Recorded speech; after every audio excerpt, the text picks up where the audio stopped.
Trading performance is really an inside job. Success in trading comes from making good decisions at the right times. Good decisions at the right times come from a well-trained mind. Since 2005, John Locke has continuously trained his mind by studying extensively with titans in the coaching and neurolinguistic programming fields to gain some of the highest level of training and credentials available in those industries.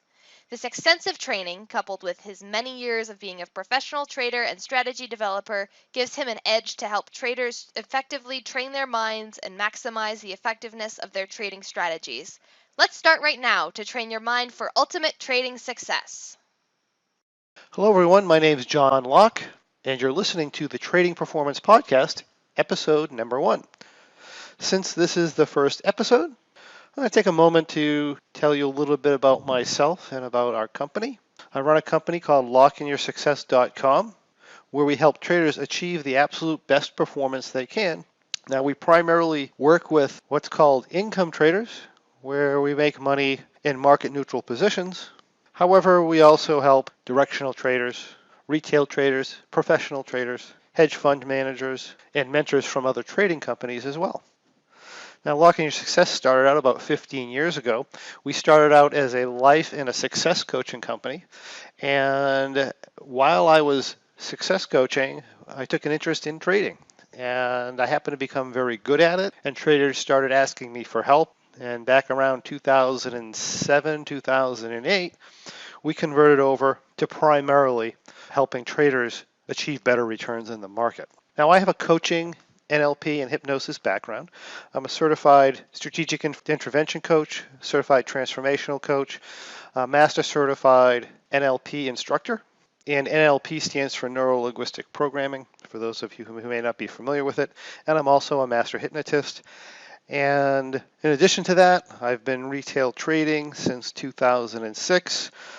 We've developed many fantastic market neutral strategies. I hold live seminars on trading and trading performance and trading psychology. And it is my passion in life to help people live happier, more productive lives. And I really enjoy doing that through helping them with their finances, more specifically with trading. So let's just talk about the content that I'd like to discuss in the podcast. So we're going to have a couple primary focus areas.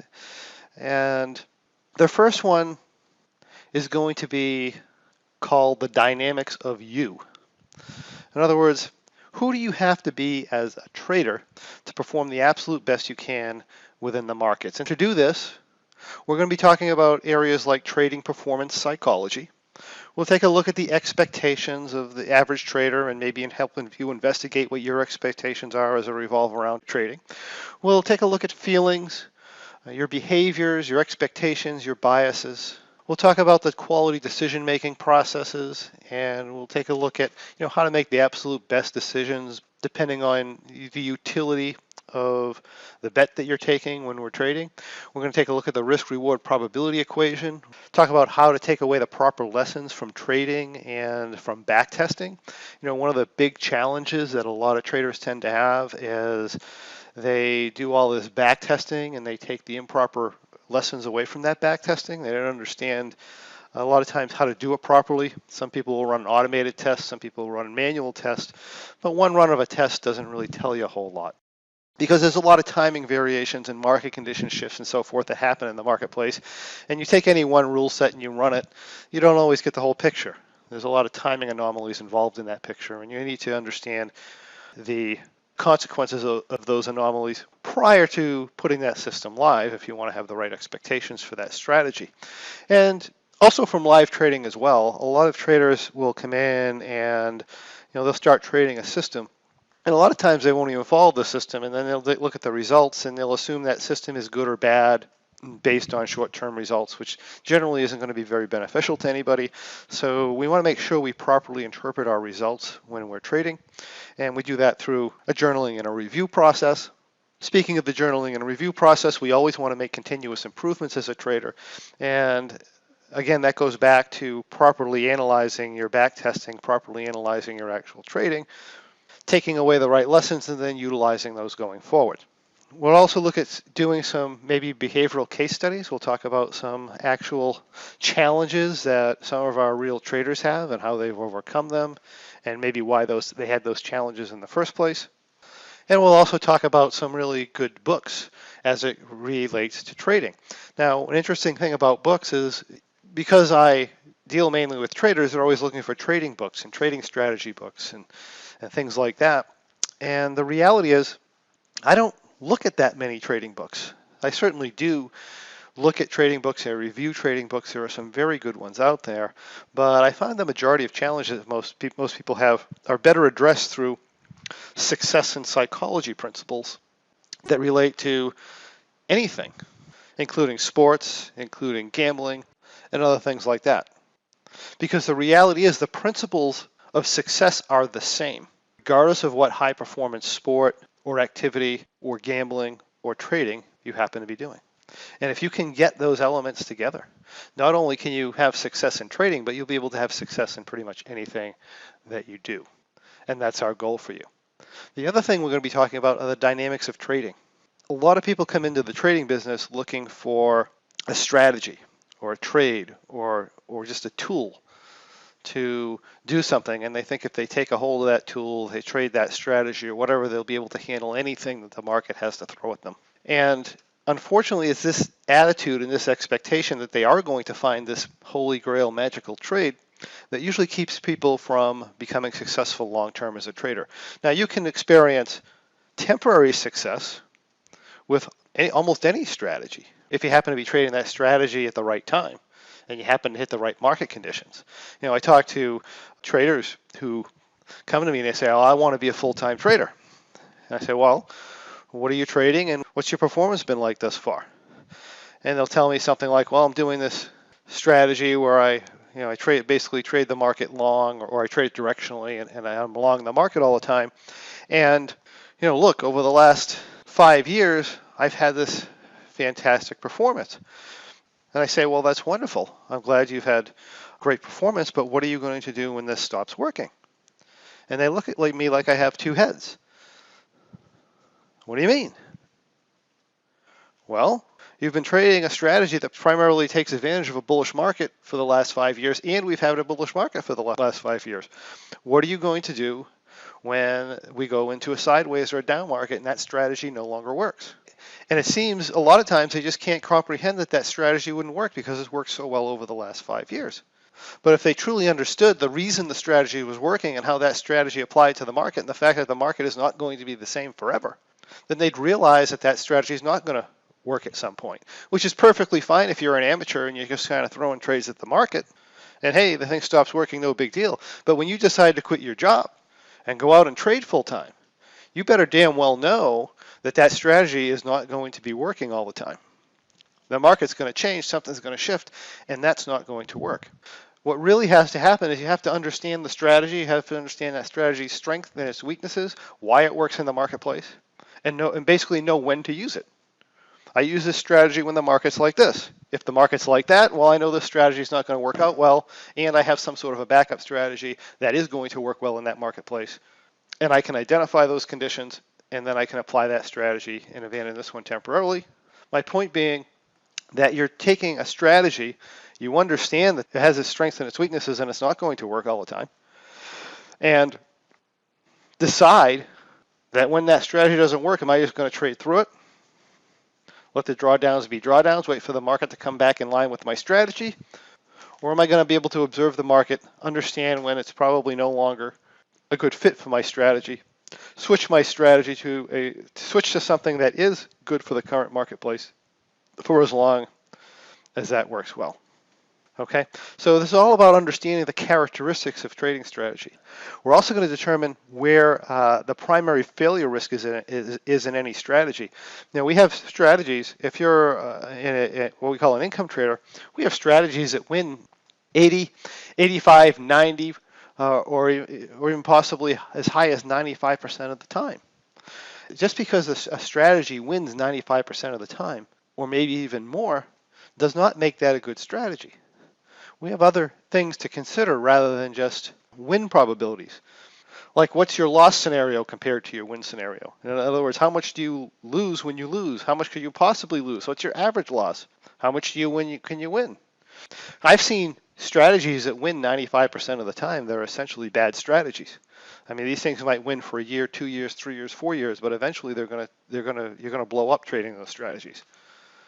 And on the other hand, I've seen strategies that win maybe 20% of the time that are fantastic strategies. And the chances of you, as long as you're position sizing properly, the chances of you blowing out would be extremely small. So there's a lot of dynamics to look into when we're looking at trading strategies. If we want to be long-term successful, we don't want to just go for the frequency of wins.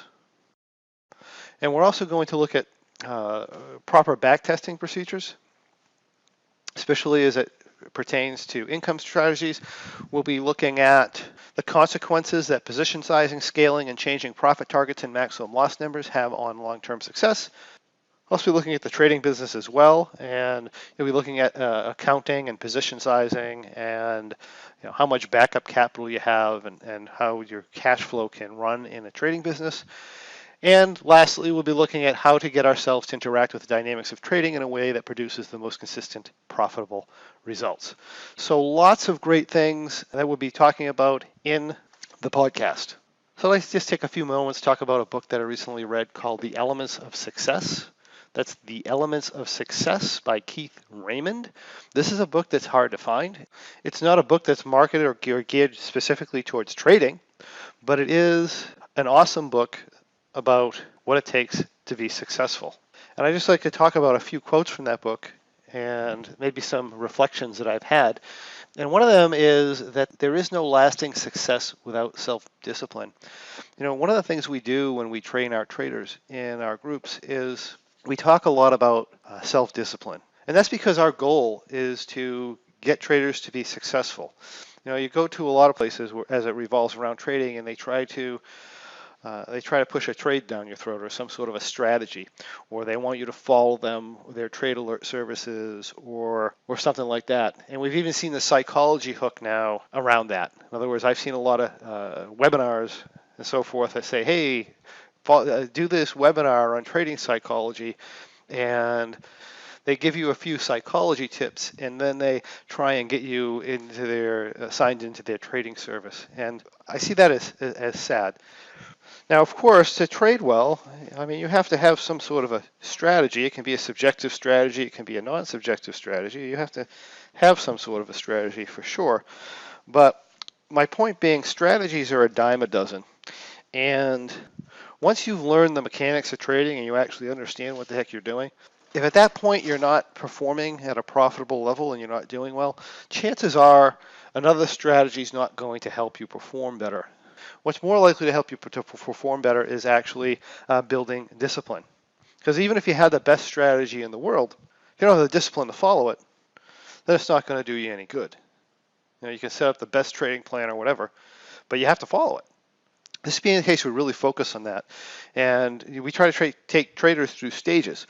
So we have stage 1 where we learn the mechanics of our trades. We have stage 2 where we actually start applying those mechanics a little bit. And then we go into stage 3 where we learn a little bit more mechanics, but then we just solely focus on discipline. Just follow the plan, follow the plan, follow the plan. Do what you say you're going to do. Have integrity with yourself. Build that integrity level, because if you don't build that integrity level, it's going to come back at you later when you're trading a lot more money, and it's going to be problematic for you. So you really, really focus on that. And then once that integrity level's built and you have the basic skills and now you can follow yourself, then we really propel you up into being a fantastic trader. So self-discipline is extremely important. The other thing it says here is it is not enough to know how to do something. One must do it. So as a society, we've essentially become a group of people who tend to consume information, and there's so much information out there to consume. As a matter of fact, it's overwhelming the amount of information there is to consume. But the problem is, we learn maybe a little bit about something when we consume information, but we have to actually get out there and apply it. So somebody will take information and maybe they'll start to apply it a little bit, but as soon as they run into some sort of a roadblock or anything, they run out and try and get more information again. And they never really mastered the very first piece of information they got. So we end up with people who, from a book smarts level, know all kinds of things, but at a practical level, they can't do anything. It's like trying to learn how to ride a unicycle by reading a book. So you get up on the unicycle and you fall down, then you go get another book about riding a unicycle, and you learn more, and you get on the unicycle and you fall down, you go out and get another book, and you learn some more, and you get on the unicycle, you go fall down. I don't care how many times you go through that cycle, you're not going to be able to learn how to ride a unicycle till you get on that sucker and you start balancing it, and you practice, practice, practice, practice. And you don't need to learn, be reading books about how to do a fancy trick on a unicycle if you can't even balance on the thing and drive it across a flat floor. And that's what people are doing with trading, right? They come in and they'll take in some information, they'll try it a little bit, and they'll run into a bit of a rocky period, and they'll go out and get more information. And they'll do that over and over again rather than coming in and zoning in on the actual things that are going to make them profitable as a trader. All right, so that's very important there as well. And the last one I'd just like to talk to you before we just kind of close up here is, in order to win, we have to conceive and believe of success or its possibility. In order to succeed as a trader or in anything, you have to have a belief that you're able to succeed. So it's very important to always stay optimistic. That's what that means to me. And this doesn't mean being overly optimistic to the point where you're irrational, but being optimistic that it's possible or believe it's a possibility is absolutely essential. Because one of the things with trading is that you have to recognize that trading is what we call a dance of chance, meaning that you can do all the right things and lose, and you can do all the wrong things and win. Which means just because you maybe took a loss on a trade doesn't mean you did anything wrong. And if you take the wrong lesson away from that, that can be really problematic. So you need to be willing to learn. You need to be willing to apply. You need to have the discipline to do the right things. You have to believe it's possible, and then recognize it's a dance of chance and be freely willing to accept either outcome. Keep probabilities in your favor, do the right things. If you win, you win, you lose, you lose. If you keep doing the right things, you keep making the right decisions, eventually in the long term, you will be a winner. So that's what I have for today. If you found the podcast helpful, please recommend it to a friend, and we'll see you in episode number 2. Hey, if you enjoyed listening to this podcast, you have to check out my Trading Performance membership, where we take all this material to the next level. We study it and we apply it to bring our trading performance to peak levels. Simply go to tradingperformancepodcast.com, that's one word, tradingperformancepodcast.com, to receive information on how you too can become involved and improve your trading. I look forward to seeing you there.